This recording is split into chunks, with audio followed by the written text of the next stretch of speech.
So how do we release challenging emotions? Well, first of all, we need to be in touch with the body. We need to have some awareness of what is going on for us on a physical and an emotional level. Many of us were quite adequate in knowing what's going on in our psychological worlds, but when it comes to releasing painful emotions and repressed feelings, which I talk about a lot, we have to have some level of awareness inside of the body.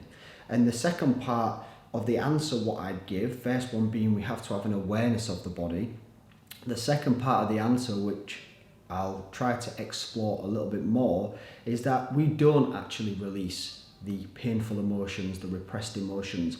It's the body's job to do that. The body has almost like a mind of its own, a world, an experience that is kind of removed from who we are as an ego, as an identity, as a sense of self, you know? So really we have to build, first step, we have to build a connection to this other part of ourself. It's still ourself, but we have to build a connection with our body. We have to learn to feel the body. The way we've mastered thinking, and we're all experts at thinking and analysing and judging and comparing and contrasting and everything, we need to become masters in feeling. When we can start to feel more, that's when we can, to some extent, use the body. We can use the body as a tool, or we can support the body as almost like a friend or a companion on this journey of healing, of recovering, of releasing, of letting go of feelings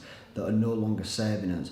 But until we have that feeling, until we have that connection with the body, it's going to be very difficult to actually release or integrate anything at all, because our awareness is going to stay up top, it's going to stay in the mind, it's going to stay away from the place that we actually need to be. So first step, get in touch with the body.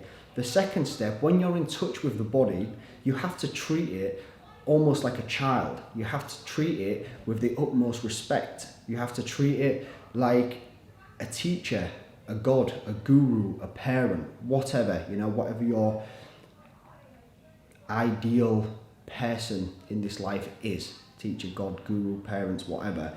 You have to start to build that relationship with this body where you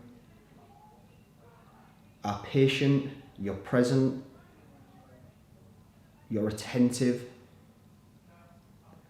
you're willing to listen, you're willing to be taught. You need to also be meeting the body in pure openness. And when we start to listen, when we start to open, when we can listen to what the body is saying, it will give you the answers what we need to release, to integrate the emotions.